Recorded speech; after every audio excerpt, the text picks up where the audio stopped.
আমি তো মরেই যাব, হাসলেও মরে যাব, কাঁদলেও মরে যাব, সুখে থাকলেও মৃত্যু, দুঃখে থাকলেও মৃত্যু, অট্টালিকায় থাকলেও মৃত্যু, কুড়ে ঘরে থাকলেও কি মৃত্যু।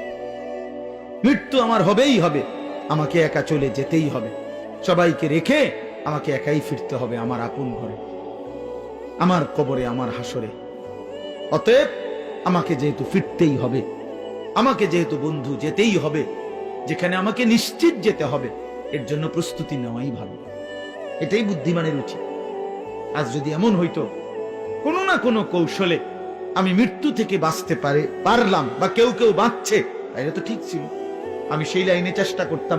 কিন্তু সেটা কোথায়? এই পৃথিবী কাউকে থাকতে দিছে কিনা বলেন না কেন? তো পৃথিবীর মনে করেন 1000 বছর বয়স্ক কোন লোক পৃথিবীতে আছে যে আজ 1000 বছর যাবত তুমি মরে না? পৃথিবীতে 500 বছর